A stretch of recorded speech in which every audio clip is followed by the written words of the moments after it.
What is up, guys? Welcome into Pickup Sports Talk 2022 and 2023 preseason NBA predictions. I'm Spencer Stein. And I'm Brandon Schiffman. This is honestly probably one of my favorite times of the year. I mean, like we said last year in our episode, football's in the swing of things. Now we have the NBA starting and it's MLB playoffs, but right now we're just diving into basketball. And I want to say, this is a horrible way to preface this episode, but the NBA is really low on my rankings of what I care about right now. The NFL is way above in this great MLB playoffs. We'll dive into that a lot with this week's episode. But as you said, the NBA is starting tomorrow, so we're diving in. Brandon, let's just do a quick offseason update. Give me some of your winners and losers of the offseason before we get into our full playoff seeds and awards. Yes, so I'm going to start with my winners here. My main winner is the Cleveland Cavaliers. I liked bringing in Donovan Mitchell a lot. As you guys know, huge fan of his. I like that they extended Darius Garland. That was big. They brought in some other key pieces that I think will help them this year. And what they traded away, I don't think was awful. I really think that they traded away a good package. Yeah. They did trade away some draft capital and some players that they drafted this year. However, I think that overall this was a big offseason for them, and this pushed them into that contender tier in the Eastern Conference. And Agbaji, I'm going to talk about him later, wasn't going to be a huge player for them. And Sexton, it's really been known for a year or two that he wanted to leave Cleveland. Cleveland didn't want him. So I have them also as my biggest winner for those reasons. I think they're going to compete. But I truly think that the Atlanta Hawks acquisition of Dejante Murray was similarly as big as Donovan Mitchell and just not talked about because his name value. He arguably played better than Donovan Mitchell last year, and I think this team needed the move more because I think Cleveland was already in a position to compete with a young core and Atlanta wasn't. The reason they're not as big of a winner is because the other moves they made, they had to lose Kevin Huerter, and I would have liked to, honestly, I think they could have traded John Collins. I don't think they should have by any means, but DeAndre Hunter should take a step forward this year, so just off the Dejante Murray move and not losing anyone big besides Huerter, they're a winner for me. My next winner, the Utah Jazz. This is for a completely opposite reason. Although they're going to be pretty bad this year, and that's not a secret to anyone, what they did, I think, helped them a lot. Although they were, I think they had the best record in the NBA 2 years ago. This team didn't look to be a championship winning team that they had. It was great moves. They blew it all up. They got a ton of draft capital, a ton of young pieces and talent. I really overall like it. Some names they brought in: Malik Beasley, Jared Vanderbilt, Walker Kessler, Taylor Horton-Tucker, Stanley Johnson. Stanley Johnson, I was going to say. Danny Ainge, the reason I didn't put him as a winner is so bogus for trading for Stanley Johnson just to waive him. Yeah. They could have let the Lakers keep him. Maybe he'll re-sign there, but I loved the Stanimal. I hate Danny Ainge for doing that. A few other guys: Ochai Agbaji, Larry Markkinen, Johnny Juzang is an undrafted free agent. He was big at UCLA. I think these are all pieces that will help them grow in the future. I think this could be a team we look at in a few years really highly upon, and that all started with Danny Ainge pulling the trigger. They're a winner, but none of those pieces are big, I'm going to be honest. I like Agbaji, and I think I like Walker Kessler, both their picks they got this year, but I really don't think that any of the players are big. It's the draft capital that makes them a winner. It's the future, though. My last team is the Sacramento Kings. This isn't one, I don't think they're a top 3 winner this offseason, but I put them there because no one's really talking about them. First off, Keegan Murray, I have him as, I'll talk about him for the Rookie of the Year later, but that's going to be a building block to set their team apart and kind of build around. And we both hated the Tyrese Halliburton trade last year, but that's not part of this offseason. No, to build around him and Sabonis while keeping De'Aaron Fox and Davion Mitchell's great core that they have now. But I like the pickups of Malik Monk and Kevin Huerter, as I said. I think those are both quietly good wing pickups, and I think the Lakers need to make more moves like that. So I'm kind of jealous that Sacramento I think had a good offseason, and I'll talk about the Lakers in a minute, why they should have done more things Sacramento did and didn't. My next winner, the Detroit Pistons. I think this team drafted super well. They got Jaden Ivey, who's arguably the best player in the draft, most pro-ready player. But I don't think they're a winner for that, but I don't think it's drafting well. It kind of fell into their lap. But I think he was the best player in the draft. And Jaylen Durant, I believe they traded up for that pick. That was a big pick out of Memphis. He's a real physical specimen. I think he'll help them in the future. Made another trade. They got Alex Burks, Nerlens Noel, Kemba Walker, Marvin Bagley they re-signed, which I think is a big deal. They signed Kevin Knox as a free agent, took a lot of nicks. And Bogdanovich will be big for them, I think. Yep, and they signed Buddy Boeheim, that's a Syracuse Orange alumni. He was really good at Q's. Who knows, maybe it translates. It's like 23 or something. In their G League program eventually up until the pro level. Who knows? Sure. I can get to my 2 losers, and it's the 2 most historic teams in the NBA, Lakers and Celtics. My Lakers, horrible offseason. I think they definitely should have traded Russell Westbrook. It's all downhill from here with him. He's only been looking worse for the team, and he got hurt. So I think trading him was their first big mistake. I understand that it would look horrible as a franchise if they don't win the next 2 years, which I don't think they will anyway, and come out of it rebuilding with no draft picks. So I guess that kind of made sense. They also didn't make any big splash signings. I like that they got Schroeder. I like that they traded for Pat Bev.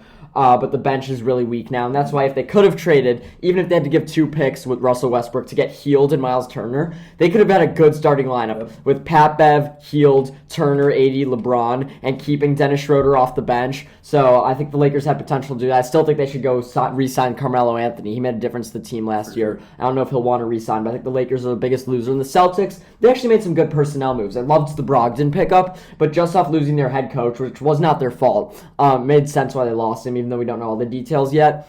That is kind of where they're a big loser for me. I just see regression for this team coming. And I think looking back on this offseason, although they made some good personnel moves, also getting Gallinari and I guess Blake Griffin, I don't think that'll mean much. But looking back on this offseason, I think it'll be catastrophic for Boston. Mm-hmm. All right, so I'm going to go into my two. Sticking with historic franchises, my first one's the New York Knicks.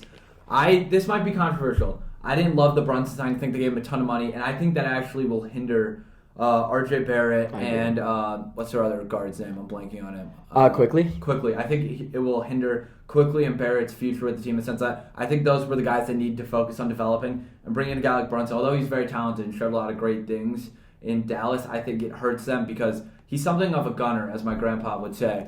He shoots the ball a lot. He's not a pass-first guy, and I think when you're trying to develop a guy like RJ Barrett's scoring ability, he needs the ball in his hands, and that's just, I don't love the move. Can I make a quick comment? Yeah, I don't like the move because I think that the New York Knicks need to keep getting these young players so they could get a star. Yeah. And yes, this makes them a little better, but realistically, as a New York Knicks fan, you want either to develop the young guys or get a KD and start winning now. Get a Donovan Mitchell. So I don't think that was a move for that reason, but I don't think it's necessarily going to hinder Barrett or Quickly, and I think Brunson has a higher ceiling than Barrett and Quickly. He's still young. He still has a lot of potential. Barrett's good. Barrett's right there. So is Quickly. But I think that Brunson is just another one of those guys. He's still developing. He's still young. So adding a third young guard to develop works. It's just the money they paid him I don't think is worth it when he's not someone who's going to be the best or second best player on a championship team. My next loser, and it's not fully a loser, I just wanted to give kind of an update, and they weren't necessarily winners, so I wanted to talk about it, are my Chicago Bulls. I love re-signing Zach LaVine, but a few things I want to get into.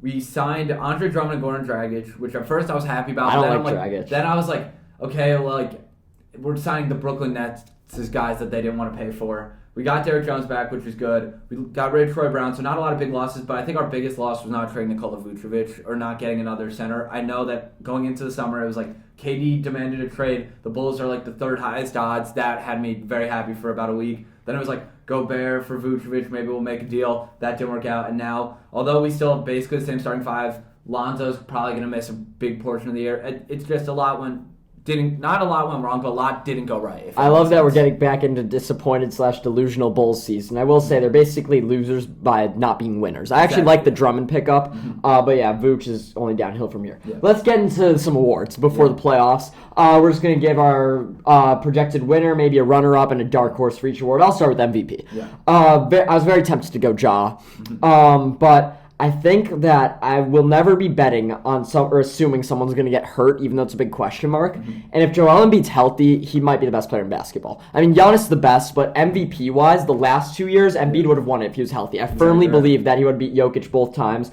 So if I'm betting on someone to be healthy and Embiid is, I'm going to take him win MVP, but as I said, my runner-up would be Ja. My dark horse, Damian Lillard.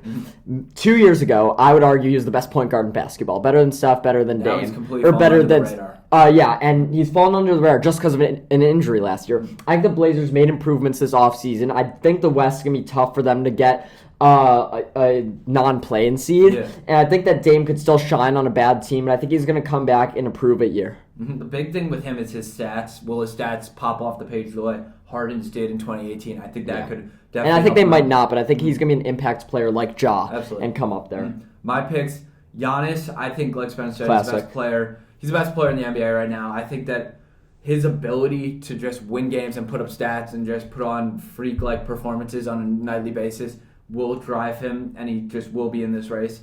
Ja, like I said, Ja felt a little too obvious for me. It was like taking Luka Doncic last year and 2 years ago. Or this year. He's the favorite. Or this year. It's suddenly just like, okay, well, he's been the betting favorite the past few years. Why? And that's what I feel about Ja. Like, I feel like also it might be hard for him to keep surpassing how high he got last year, because there was a point last year where people thought he was better than Curry. My dark horse, Kevin Durant. I think it's highly unlikely, But I genuinely think there is a chance this year that the Nets beat all of the allegations of them being like just this horrible team, and that starts with the Slim Reaper, Kevin Durant. I guess more likely than you think it is. I just don't see KD winning an MVP at this age. With Giannis, though, I think the voter fatigue will play in a bit. I mean, there's a reason LeBron didn't win MVP like 5 years in a row when he probably deserved it, a lot of them. And I think he's going to be great, but not necessarily to the level of whoever the best player is. If Embiid's playing great, if Ja's playing great, if Luka's playing great, I think people will take them over Giannis. Let's move on to Rookie of the Year. I'm going with the guy I talked about earlier, Keegan Murray. I really think he fits very well in that Sacramento system. And I think when I'm looking at the other top picks, Paolo and Jabari Smith, I don't think are necessarily as developed or ready to be a star and their same position as Keegan Murray. And I think Ivy, too, is in an offense where he's going to be very good over time. But I don't necessarily think that he's going to be the focal point as Keegan Murray will be, so that's my winner.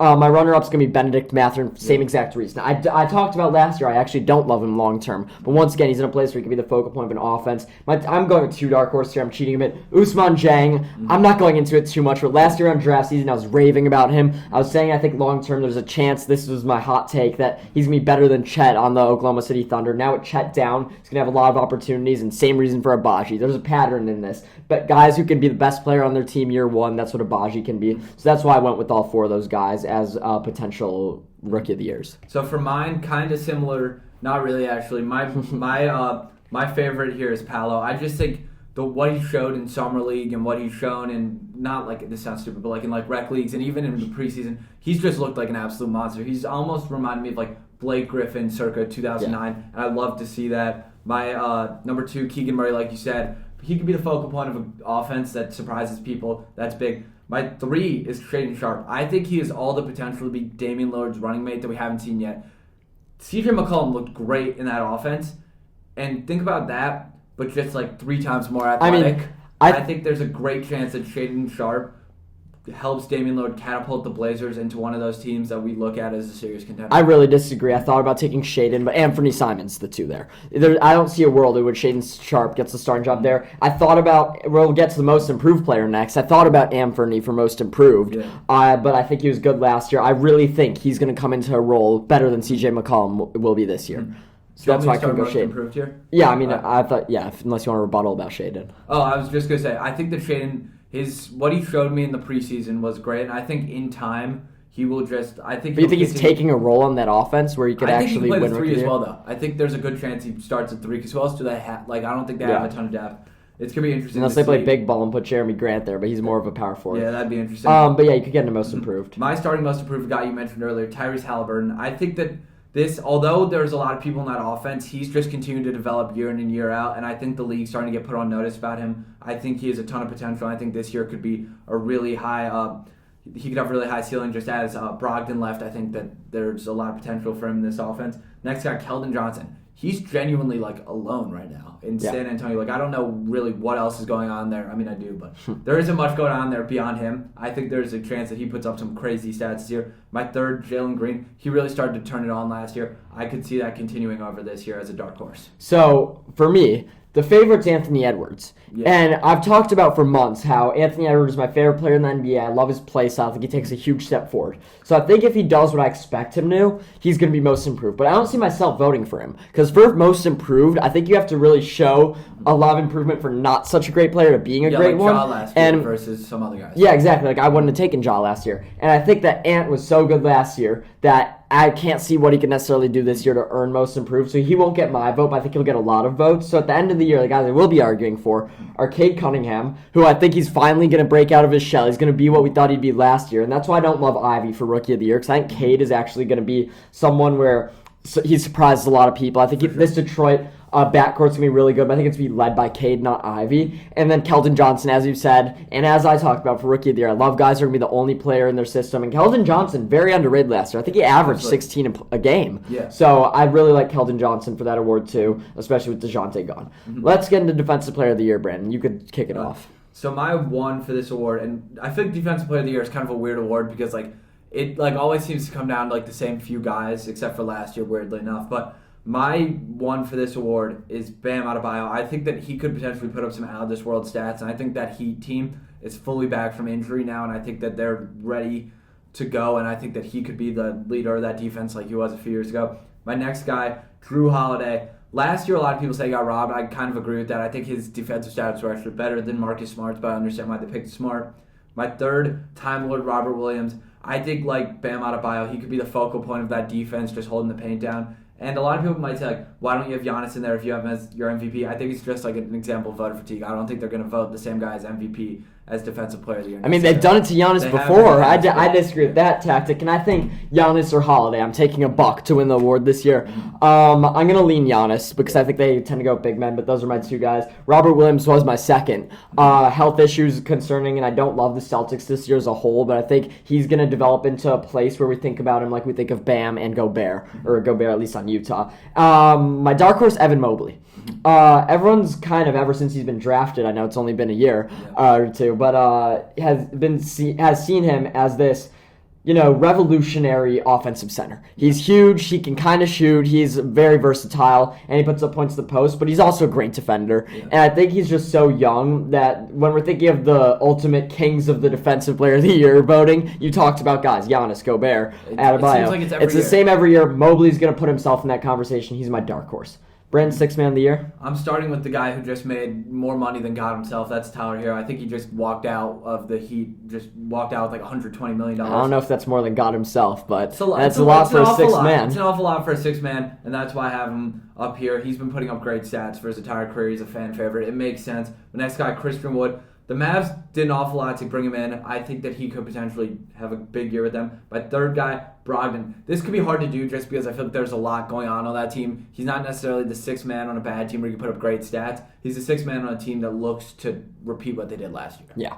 I think Brogdon actually and Christian Wood are the two best six men in the league. I think Tyler Hero's there, but I really don't think this Heat team is going to start it up with him this year. Last year he showed regression to me. Mm-hmm. So Wood's actually my winner because I think he's going to do a lot with Dallas, and I think he's really a starter there. Yeah, but they bring him off the bench so he qualifies for the award. I talked about Brogdon. Here's my dark horse, Russell Westbrook. And if they take him as off the bench, he's going to win the award, period. Because when it's not going to require them winning. It's not going to require him being out there and meshing with LeBron. If he's averaging 17 points like he did last year, he's going to have similar minutes, but he's going to be able to do what he did in Washington before the Lakers, what he did in OKC after KD left. He's going to be able to run it with not so great players, but get a lot of good stats and off the bench. So if they do that, he's a lock. And I'm going to transition this to my coach of the year, because I think the whole Lakers season, although it's the main thing, it's dependent on his health of AD and LeBron specifically, the next thing is how they use Russ. And I think the ultimate solution is trading him. But if Darvin Ham can utilize Russ correctly, if they utilize him off that six-man role and they end up doing well, even being a top 4 seed, he can win Coach of the Year award. But I don't think he utilizes Russ well. I don't necessarily think Russ will be incredible off the bench. I think it leads to a trade. So that's why I have them as dark horses, because realistically, I don't think either of them win that. I'll talk about what I think the Lakers season is going to be like in my Western Conference predictions, but as a fan, I don't think it's going to be great. My other two are just really reliant on my standings, and that's Nick Nurse and Doc Rivers. I'll talk about their teams in a bit. So yeah, I agree that Russell Westbrook could potentially put some great stats. If he's off the bench, he's got to win Sixth Man of the Year. I just don't see it falling into place like that. I think it's going to be messy. Based on the things that was going on during the preseason with him, it's just, I feel like there's too many weird things going on for it to work out, but I think there is potential for that. Right? I think a lot of potential for the award, but not a lot of potential for the Lakers to be good because of how they use Russ. Exactly right. So that leads me to my coach for the years. These are all very contingent, except for one, on my standings, so it's kind of foreshadowing, I guess. Steve Kerr of the Golden State Warriors, Mike Malone of the Denver Nuggets, and Nick Nurse of the Raptors. Nick Nurse is not necessarily contingent on my standings. It's just I see the Raptors potentially doing something big this year. And yeah, the reason I picked Nurse, because the award used to go to the coach with the best standings. Now it's been going to the coach who did the most with the least. And although I don't think the Raptors have the least, I think they have a lot. I think they overperform. So we'll talk about our Eastern Conference standings. May I go first? Go ahead. My 1 seed, the Philadelphia 76ers. This correlates exactly to why I have Joel Embiid winning MVP, and I think that the Sixers tend to be good if they can stay healthy. I think Doc Rivers starts to utilize James Harden. I watched like a 2-3 minute video on Doc Rivers talking to James Harden in practice a month ago, and it was about how they utilize the offense, and it seems to be coming together. The toxicity that Brooklyn put into James Harden's head, I think, is gone. I think he's going to be able to use his role effectively, and I think the Sixers really play well, especially if Embiid stays healthy and wins MVP. My 2 seeds, the Miami Heat. They tend to be good in the regular season. I honestly think they still take a step back and yet still find a way to get the 2 seed, just winning games they should. My 3 seed is the Milwaukee Bucks. I think they're the best team in this conference, but they've been the 3 seed the last 2 years. Why not again? I don't think it's realistic to say the best team in each conference finishes as the 1 seed. My 4 is the Brooklyn Nets. I think they do play well, like you said they would. I think Kevin Durant has a season. I don't know what I think yet about Ben Simmons, but if Kyrie just stays on the court, if Kyrie just commits to basketball, the Nets will be good this year. But that's yet to be seen because Kyrie hasn't committed to basketball in a while. I said I loved the Cavs. They're my 5. I said I loved the Hawks. They're my 6. I think that's a sleeper pick. They were so good 2 years ago. Dejante Murray and Trey Young, one of the best courts in basketball, so underrated. And I like that they're both, honestly, primarily passers. I mean, you could argue Trey Young shoots a ton, is more of a shooter. But when you look at it, the way he passes the ball, it's honestly similar to Steph Curry. Like, Steph Curry, everyone thinks of as a shooter, but realistically, he's one of the best facilitators in the league, and that's what Trey Young's like. And that's what Dejante Murray is known for. He'll also be able to get boards, do all those things that a small guard can't do in Trey Young. So they'll complement each other. Celtics, they have talent. I loved them last season. I think they take a step back this year. I'm just so confident that the Ime Udoka situation really takes a toll on them. The Raptors are my 8. I told you I think they do a lot with the little, but this conference is so stacked, I don't have them doing it. So those are my 8 teams better than the Chicago Bulls. Call me a Bulls hater. People debate me a lot on having the Raptors and Hawks and even Cavs above them. But I think the Bulls won't have that stellar start they did last year with Lonzo out, with Vooch taking a step back. I don't think tomorrow's going to be the same. I have the Bulls fighting for a playoff seed in the play-in. I have them losing in the play-in, and the 10's going to be the New York Knicks. I think they actually look good to Knicks fans. I think Jalen Brunson plays well, but I don't realistically see them getting better than the 10 seed. It's honestly generous to even have them in the play-in. All right, so do you want me to rebuttal your takes now or go through Yeah, mine? rebuttal them, then go through yours. All right, first things first.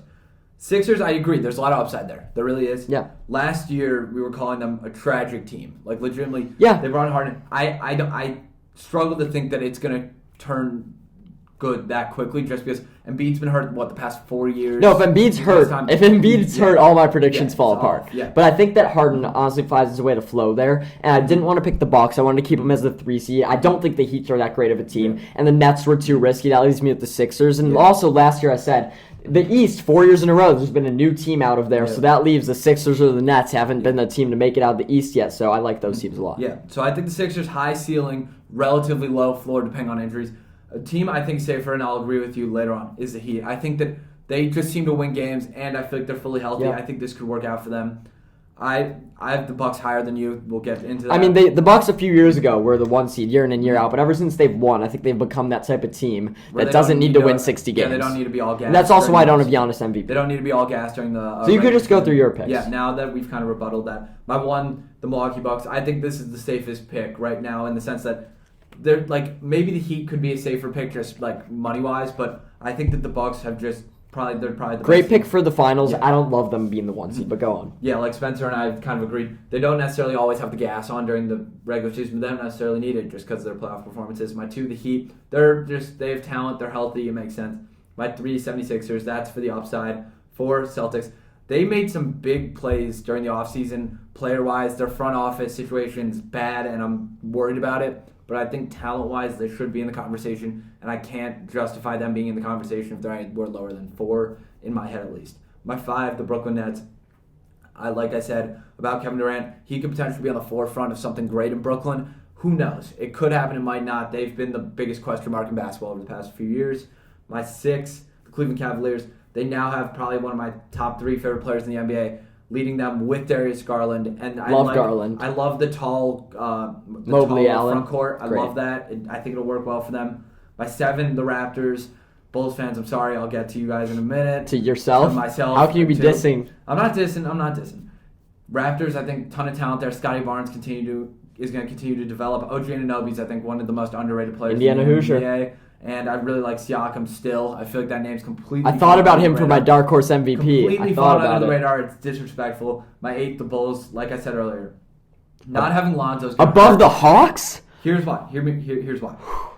I don't love the Hawks. I don't think it's gonna fit the way a lot of people do. I think that both their guards are great. I don't know how well it fits. I think they complement each other perfectly. If we get into this for a second, as I said, they're both facilitators, so they'll be able to play off each other. One's a smaller shooter guy. The other's just an ultra athlete. John Collins is back healthy. I don't see why it won't work. I actually think they're a perfect complementary duo. And although you could argue the Bulls will be better and the Hawks will have growing pains, and also the Hawks weren't good last year. Yeah, the Hawks. That was my argument. Is that the Hawks were not very good last year. I think they were like 6 or 7 games behind the Bulls. Yeah. That's brutal. With the Bulls, not having Lonzo is going to hurt. Last year, it took... Lonzo will be back, though. Eventually. last year it took DeMar playing like the MVP for probably a third of the season to push us to 46 wins and a 6 seed. I'm not saying DeMar is going to fall off by any means, but if it takes that much to get us to be a 6 seed, that's extremely problematic. Here's the issue. I see one player on the Bulls playing better than they did last year, and it's Ayo. Ayo's going to be the starting point guard. He's in his second year. Kobe's just getting worse. DeMar's getting older and worse. Levine may be the same. I think he's he's out. I think he's going to be good, but not better. I actually think there's a chance he becomes the focal point of their offense. Vooch is going downhill. I don't see anything improving with the Bulls. I see big regression there. Mm-hmm. So my 9 then, now I'm using that as a transition. Hawks, 10, Knicks. I have the Hawks definitely making that out of the play, and I don't think the Knicks present much of a threat to them. And then do you think the Hawks go and beat the Bulls or Raptors to get in the playoffs? Because I see a play and exit for the Bulls. It could be interesting. I honestly think that the Bulls in a series, based on how DeMar was playing last year, I don't necessarily see them going down, but I think that would be a great games to watch. I think that the Hawks and Bulls will be a good competition. Let's get into our playoff predictions. Yep. I think the Bulls win the first play-in game, lose the second. If they make the playoffs, they lose in 5. I have the Philadelphia 76ers. I think this is a great year for Philly sports. I mean, the Eagles are playing incredibly. The Phillies are. This might be Philly's year. Yeah. They're going to make it out of the first round. The Nets will beat the Cavs in the first round, I think, easily. And then I'd love to see KD Embiid. This is the series I'd be most excited to see. They have beef. And I think Philly's spectacular year ends there. And KD plays like he did 2 years ago. I think he absolutely takes over. And I think even though Embiid wins MVP, KD outshines him. They win that series.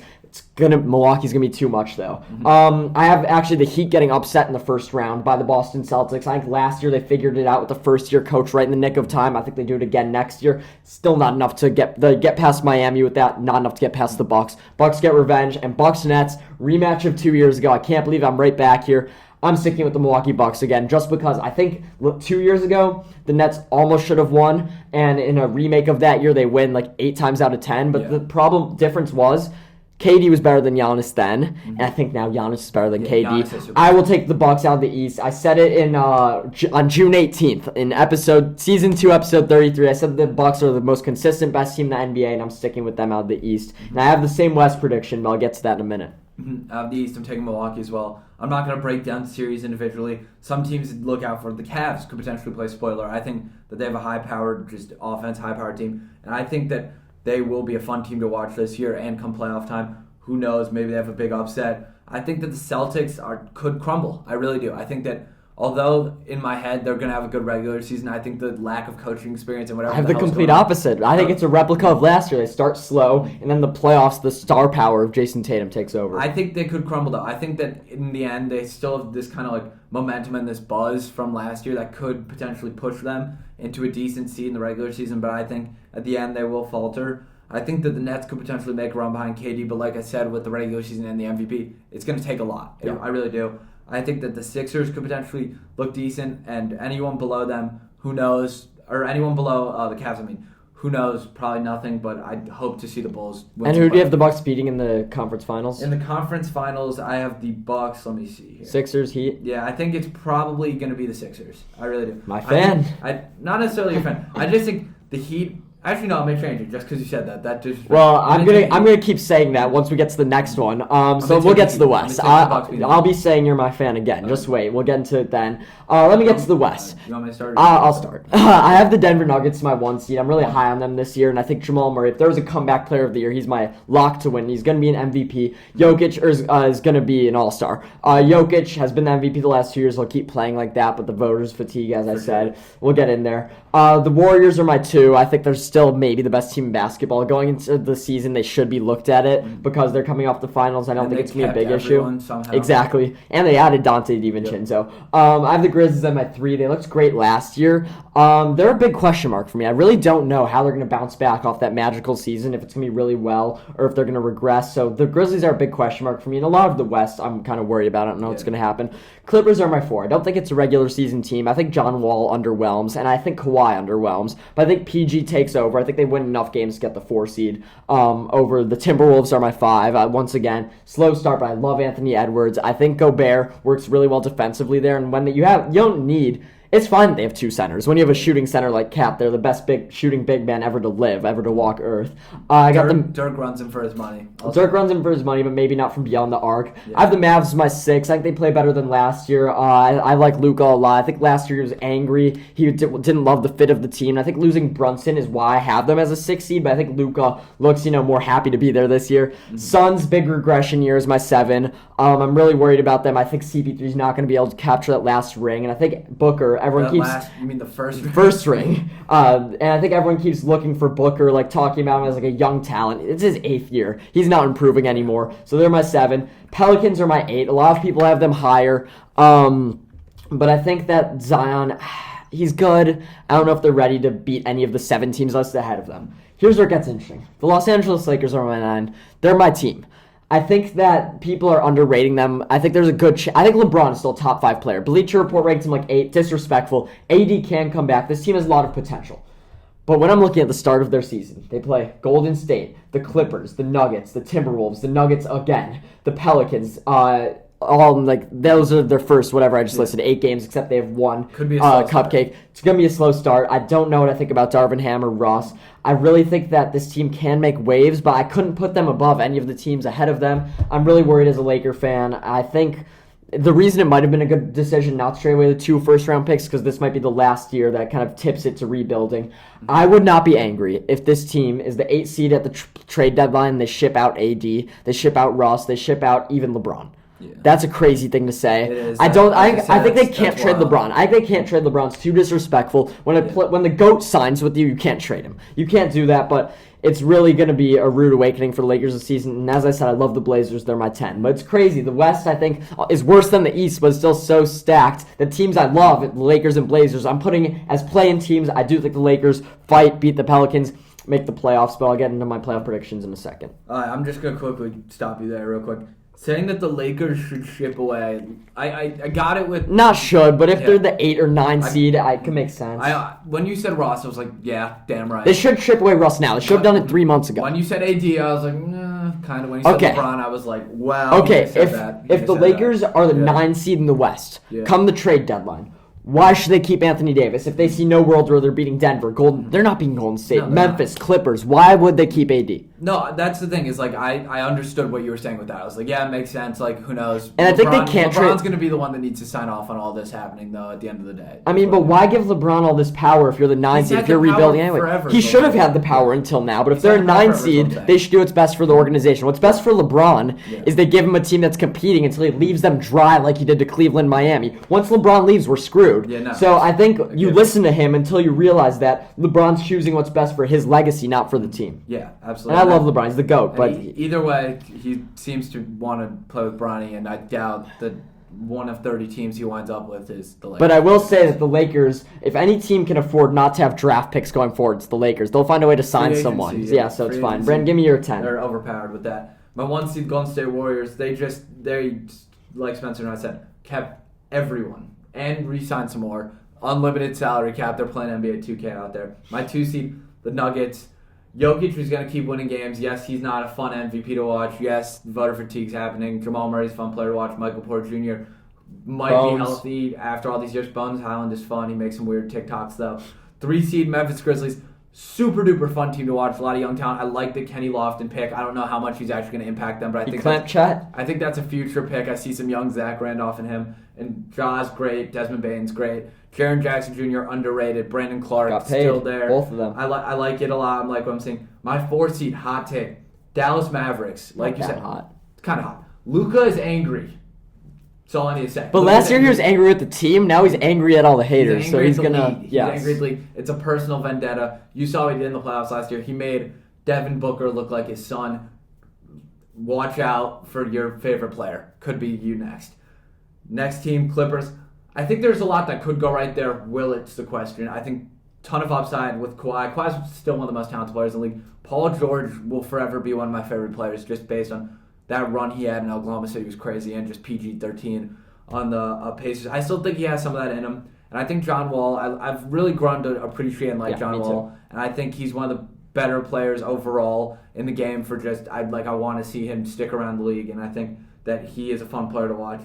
The Suns are going to be an interesting team. I'm rooting for CP3 to get that. I like how you said that last ring, and in reality, he hasn't had one yet. I don't think it's still going to be his year. last ring if he wins it. I doubt he gets another. I think he'd retire after that. 7 seed Timberwolves.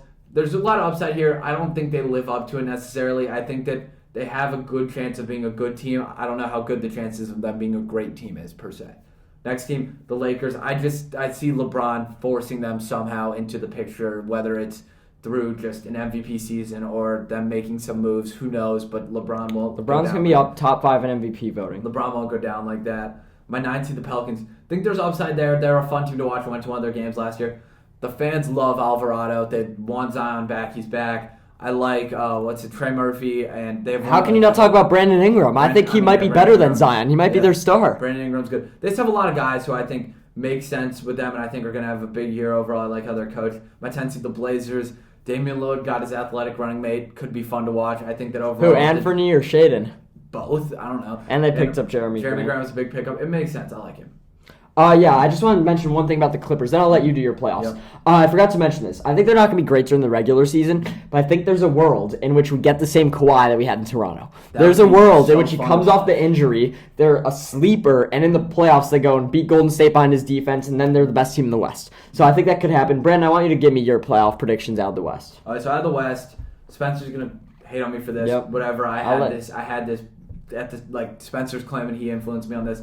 I disagree with that. I have the Nuggets. The run they made during 2020, I genuinely think the only team that could have stopped them was the team that did, which was the Lakers. I genuinely think if they got past the Lakers, they would have won the title over the Heat. Like, they were looking that good. And now Jamal Murray's back. He's a clutch player. Michael Porter Jr., yet again, might be healthy. Who knows? Bones Highland's there. He's a big piece for them. I think that they're going to win the West. So here's my question. Do you have Clippers or Warriors in the conference semis? Mm-hmm. I'm going to take this tough. I think that the Clippers have a lot of playoff upside, so I'm going to take the Clippers. So you think the Nuggets beat the Grizzlies and the Clippers in the playoffs, and then... I think they could. And then who do you have, them or Milwaukee?